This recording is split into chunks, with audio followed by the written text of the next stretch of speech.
It's time for Fibber McGee and Molly.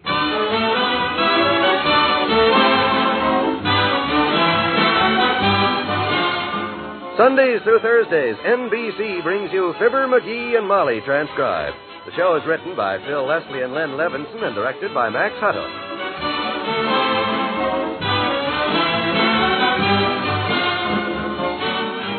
We'll hear today's story in a moment. But right now, Molly has something on her mind. Reading the papers these days sure gives me the willies, McGee. Look at these headlines. Hospitals handling more patients than ever. Accident rate equals 1952 high. Common cold. Sure does make a man stop and think. You know, maybe that's why a lot of folks are buying Prudential sickness and accident plans these days. Mm-hmm. Just to make sure there will always be everyday living money coming in when they're laid up. And especially when you consider all that Prudential sickness and accident plans can do for a family. Yeah. If you qualify, they can pay you a regular tax-free income while you're sick or injured and unable to work at your job. Or they can help pay your hospital and surgical expenses. They'll even do both if you set it up that way. Well, that's an advantage. Sure is. But most important of all, the Prudential Income Protection Plan covers you for just about every kind of accident and every type of sickness or disease. So, friends, call your Prudential agent tomorrow about these wonderful plans provided by the company with the strength of Gibraltar. They won't make sickness and accident a pleasure, but they sure can take a lot of the worry out of it.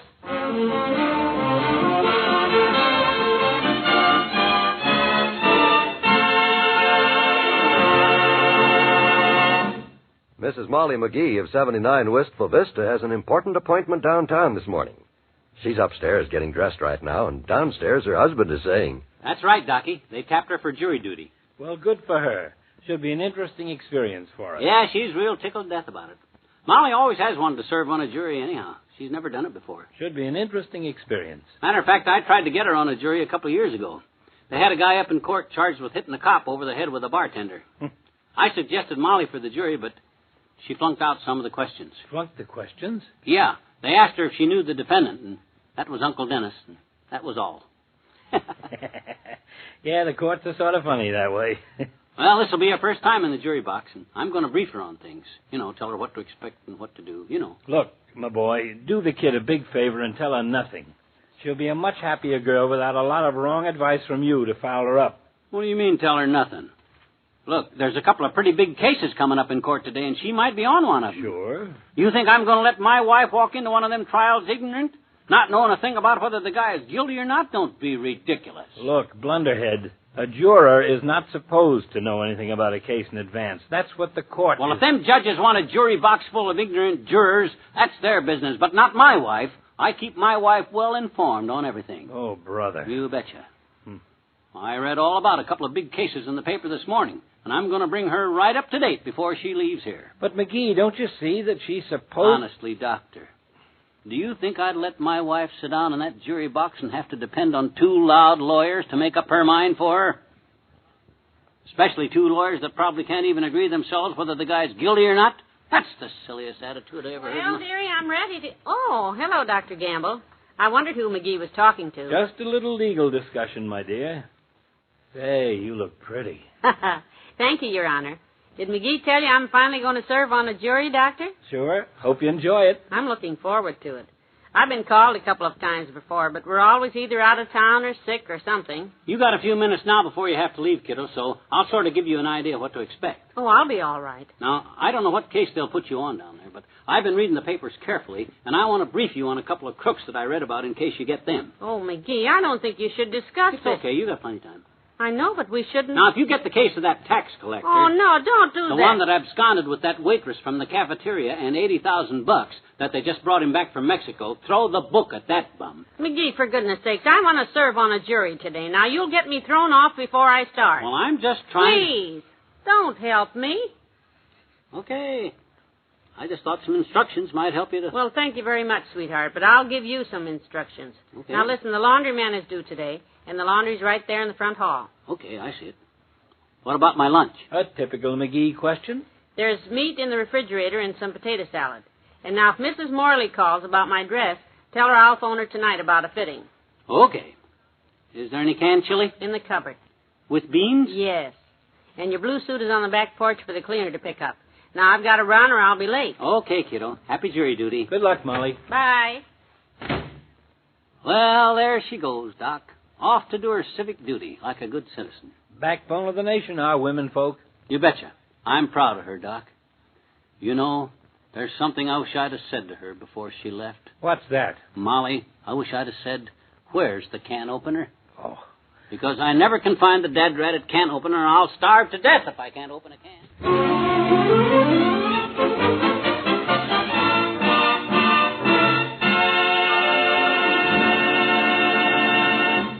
Back to Wistful Vista in a minute. When you look ahead to retirement, what do you see? A rocking chair or a road map? For most folks, retirement isn't what it used to be. Rocking chairs have been replaced. Today, folks look ahead to that long-postponed trip, that cabin in the country. And what about you? Are you planning today so your plans will materialize later on? Buying United States savings bonds on the payroll savings plan is a way of saving especially geared to such long-range programs. You can save good-sized amounts for the future without cutting corners today. With payroll savings, your employer sets money aside for you before every payday. That way you never miss it. Yet payday after payday and year after year, your collection of savings bonds grows. When you're ready to retire, your bonds pay back $4 for every 3 you put in. Even more if you've held them beyond maturity. Look ahead to your future with United States savings bonds. Join the payroll savings plan today.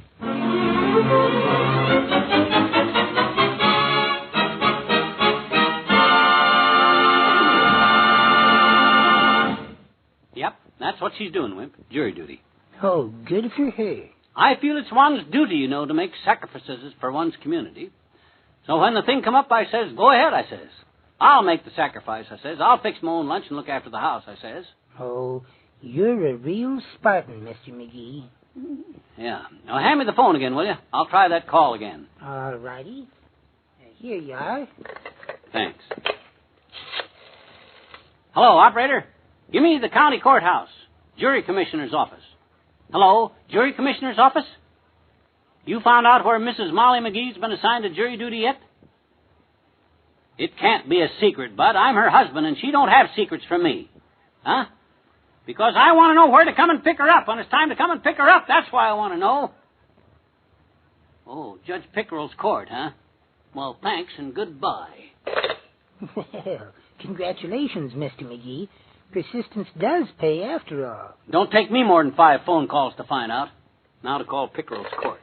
But why do you have to phone Mrs. McGee? I can't find the can opener anywhere, and without the can opener, I can't get started on anything.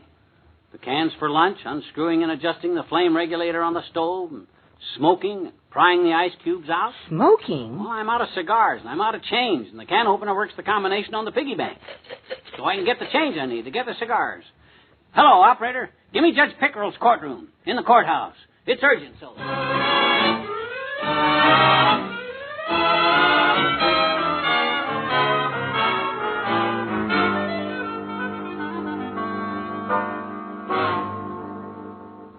Drat them officious court officials. That must be the 7th time they give me the brush off. Well, after all, Mr. McGee, they do have a trial they're trying to conduct. The way them guys act, you'd think I was trying to interfere or something. My gosh, all I want them to do is call Molly out of the jury for a minute and ask her where she hid the can opener. It does seem a simple request. Certainly. Hey, here, Wimp, you try it. They don't know your voice. You know, just ask for Judge Pickerel and tell him you want to talk to Mrs. Juror McGee. Go ahead. Well, I'll try. Although when I talk to a judge, my voice always breaks, and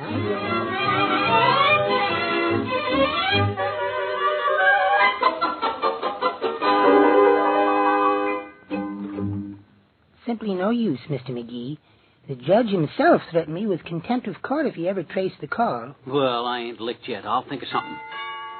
Let's see who this is. Oh, hi, sis. Trot right in. Hi, Mr. McGee. Oh, hi, Mr. Wimple. Hello, Teeny. Oh, come on in. Make yourself at home. Gee whiz, if I want to make myself at home, I'd be there. I want to make myself at home. That's why I came over here. Say, I got an idea. Teeny, I want you to call up Wistful Vista 2311 on the phone and ask for Judge Pickerel's courtroom, and when you get the courtroom, you say, I want to talk to my mama, Mrs. McGee. Okay? Well, okay. Hand me the phone. Good. Here you are, Teeny. Wistful Vista 2311. Ask for Judge Pickerel.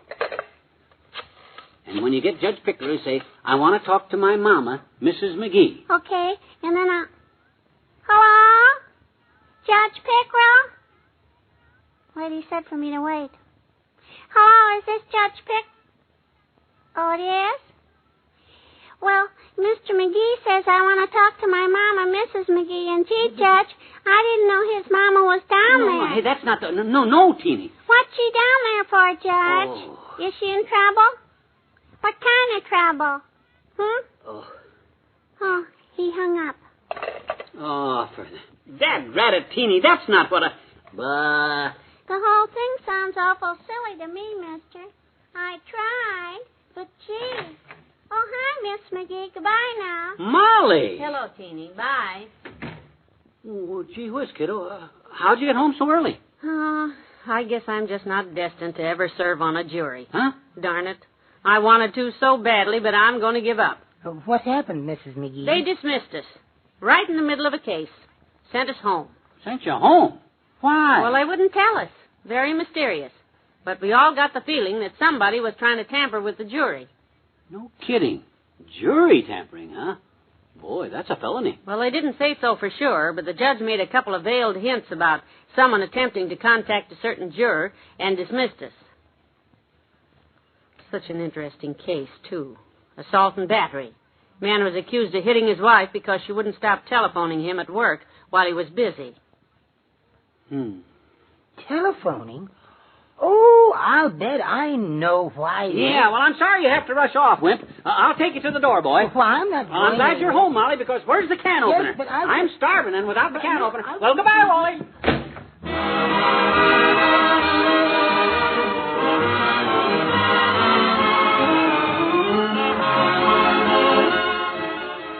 Fibber and Molly will be right back.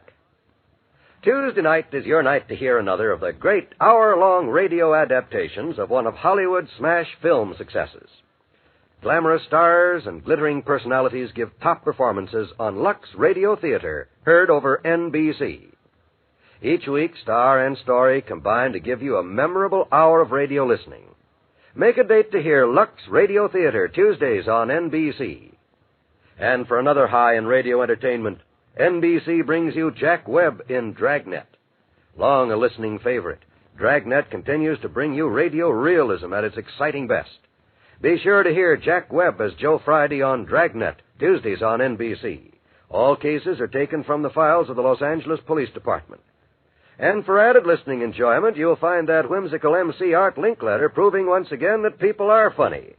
So listen to NBC Tuesdays for Lux Radio Theater, Dragnet, and People Are Funny.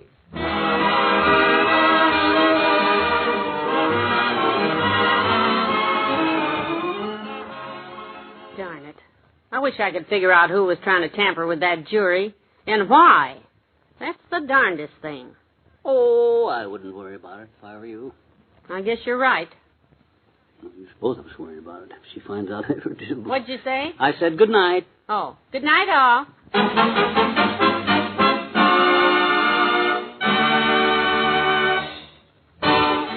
Fibber McGee and Molly is an NBC Radio Network production transcribed with Bill Thompson as Mr. Wimple and Arthur Q. Bryan as Dr. Gamble.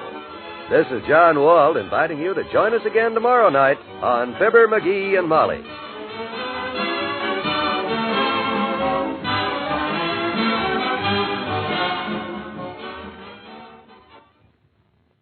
Laugh with Throckmorton P. Gildersleeve, the great Gildersleeve, that is, tonight on the NBC Radio Network.